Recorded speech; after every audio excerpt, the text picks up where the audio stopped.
Hey everyone, Melanie Minshinger here, illustrator for Gina K Designs. Today I'm going to be sharing my second design for my toilet paper cards. I got so much great feedback on the first ones, and then I thought of a different way that I could make these even more realistic to add some dry embossing with a folder, and I can't be more happy with how it looks. It just looks like a real little roll of toilet paper, and so when I posted the picture, everybody said they wanted a video. So this is super easy. It's even easier than the other video. You can go watch that one, but this one I think is even better. So if you watch only one, watch number two. Haha.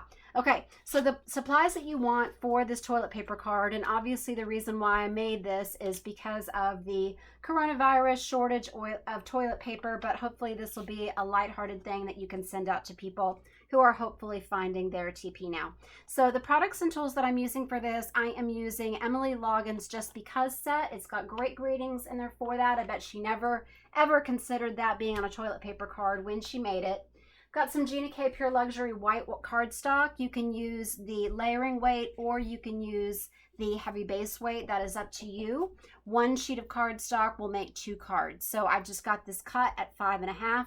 This is going to make 2 side fold or 2 side fold cards. So 2 toilet paper cards from 1 sheet of paper. You're going to need some scissors for cutting that out. A pencil. I used a pen and a marker in the other one, but because we're doing that dry embossing, you have all the shadows that are real from that real dimension, and I just think a pencil looks so much better and more realistic, so any pencil will do. Then you've got some black ink. This is just the Gina K Jet Black Amalgam for stamping our greeting, and you'll need a MISTI or acrylic block large enough to accommodate one of those greetings. This has some really big ones in it, so this is the 3x4 block that Gina carries. Finally, you're going to need an embossing folder and some kind of die cutting machine. So I am going to be using my Cuttlebug here, and I'm going to be using the base plate, and then we use the 2 skinnier B plates for doing that embossing. Bunch of different folders that will work for this. I've got a huge collection of embossing folders. A lot of these I've had for a long time, so some of them might not still be available for sale, but I think most of the popular ones are. The ones that I use that I think looks most like the toilet paper that we see in the store or we buy is this Floral Fantasy one from Cuttlebug Provocraft. I'm going to show you some other ones though that I think work really well for this particular design. Some other Cuttlebug ones, we've got these Divine Swirls, this Argyle pattern, the heart blocks. That would be really cute for, you know, a friend or something. And then this Swiss dot, I see that on a lot of toilet paper. A Darice one, or a couple that you could use. I can't remember the names of this, but these are 2 from Darice that are kind of similar to the Cuttlebug ones that I showed you. So it doesn't just have to be the Provocraft folders, anything that's going to fit this A2 size card. And then a couple that I thought would be kind of funny are these 2 from Cuttlebug, and I thought these would be kind of cool for masculine cards or maybe something patriotic. So having like a star embossed toilet paper roll, or this diamond plate, which is like those metal grids that you see that are kind of industrial. All right, so those are some of my suggestions, but if there's something else that you want to use, try it out. You know, make your fantasy toilet paper, if you will.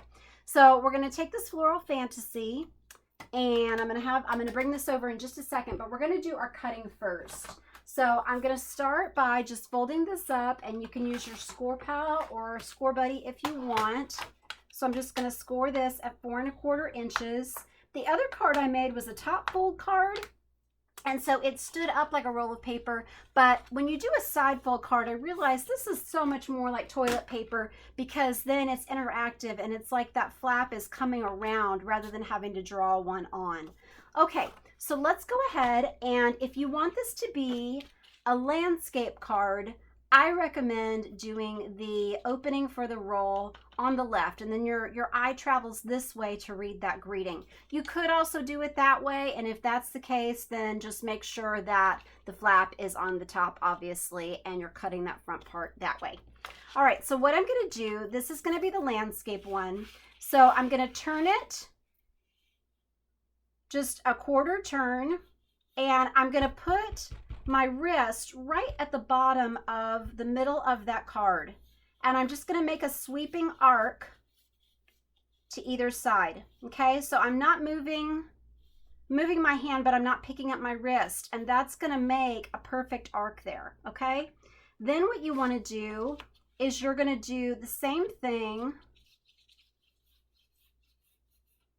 Okay, keeping your wrist in one place in the center of that card. Okay, same thing here. Put my, just that little palm of my hand right there, and that's going to create an arc that is parallel to these other ones. See how easy that is? And so now it's going to be symmetrical.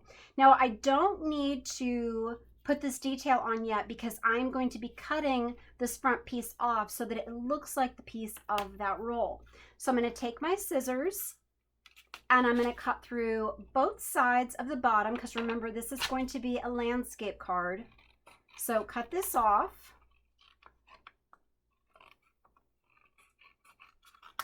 Okay. And as long as you don't make it, when you're cutting this for, I'll show it in a minute, but this will stand up even though the base is rounded. You're not going to make it too curved. All right, so now we're going to open it up, and actually we're going to close it. So let's go ahead and cut off just the corners through both sides. Okay, so it's symmetrical on either end. But then what we're going to do, because this is the front flap and we want this open roll to be on the back, we're going to open it up and we're just going to cut along here.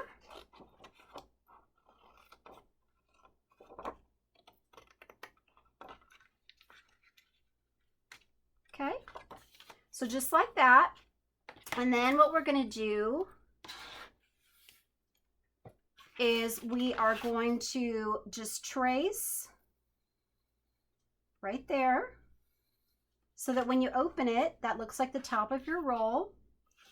And then I'm going to go in and I'm making a shape that is going to mimic this curve here, but just smaller. So you just want it to be centered inside of that. So I just scribbled a really quick ellipse and then filled it in with the pencil. Look how much that looks like the inside of a roll. Okay, so we've got that, and then the same for the other one. If you're making this a side fold, and let me just show you how quickly this will go if you are doing this without listening to me talk, once you know how to do it.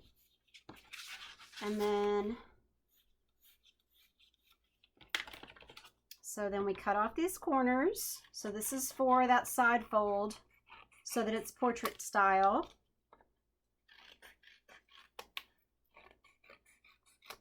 Okay, so see, that one stands up as well.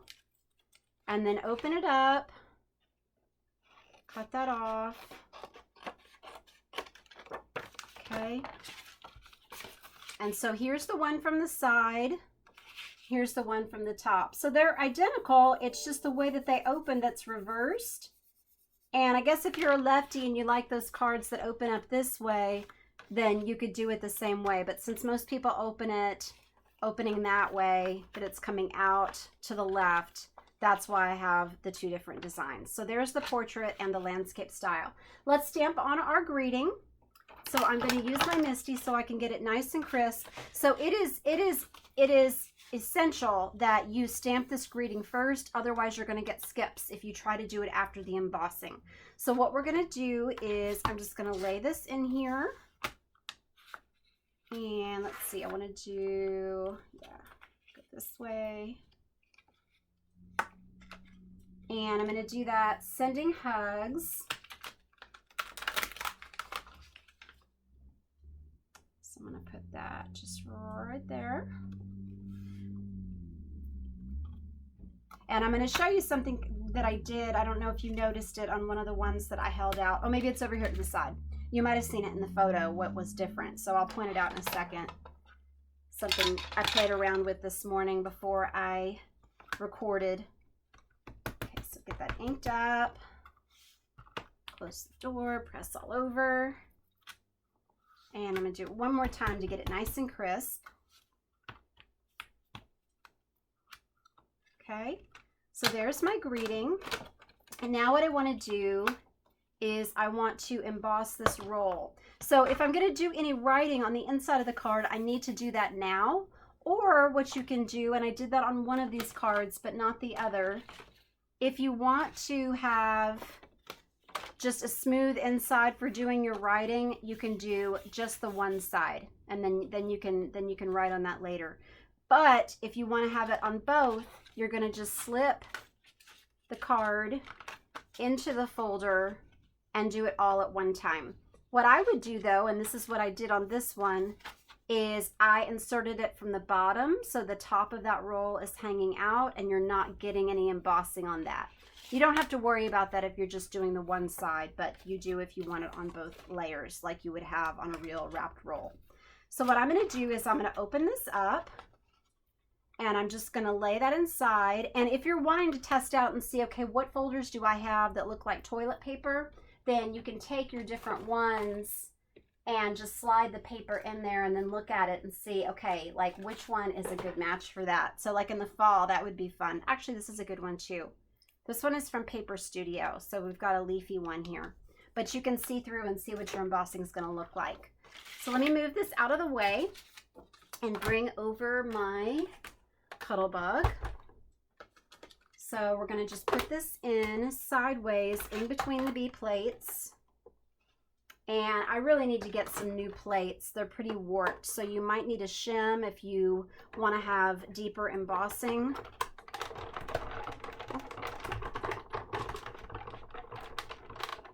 See, it slides through so easily, so I got to check it. It might be a little bit thicker in one spot than another, so it's really faint on this one side. So I'm going to do it just one more time, but I'm going to turn it around, and that can help sometimes. Or flipping the folder over, flipping over the plate, that can kind of make it so that there is a kind of different spot if you're finding there's one part of your plate that is not really pressing down and applying a lot of pressure.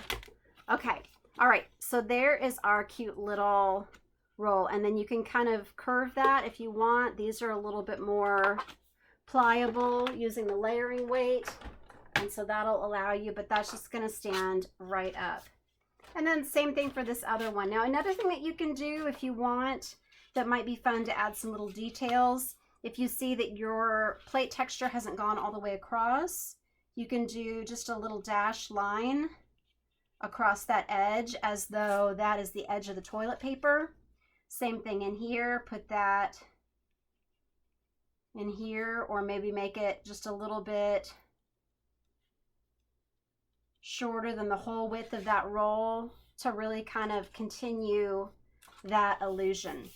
So just so fun. And then I think there was one other thing that I wanted to say about this. Oh, and so then a couple more things. So these are the things that I played around with this morning. I realized, you know, a lot of you might be particular about having that nice sheet left.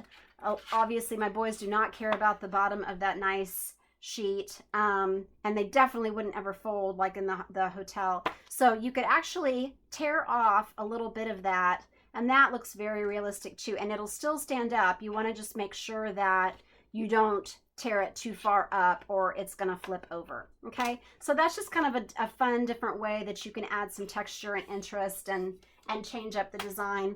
And then the other thing, this is another one that I did a little hotel fold where you just simply fold that over, and you can use your score pal, or you can just fold that in with your hands just at the center. So that's kind of fun, just something different. You know what your friends like.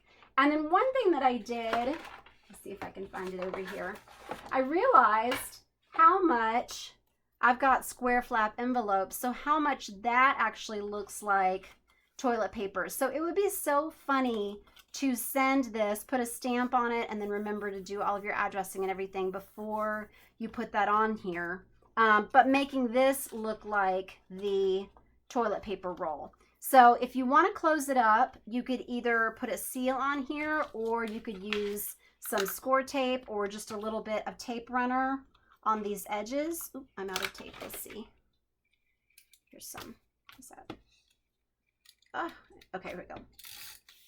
So you would just do this on either side, but this is going to be a little bit too small for those A2 size cards. This would be just to tuck a little note into, but it's just kind of fun. And again, the exact same way that I did it, I just took a regular envelope and I just cut off those sides so that they are rounded like that toilet paper was.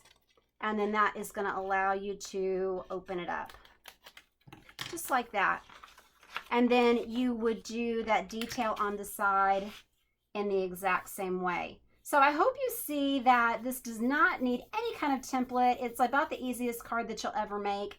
I think I forgot to mention, if you want to put like a few lines that are running parallel going around that curve just to simulate how it is rolled up, that adds a little bit more detail and interest to the card. But I really hope that you will give some of these a try. Hope you enjoyed this video. Enjoy watching. Stay safe right now. Love you guys. Thank you so much for watching today. God bless.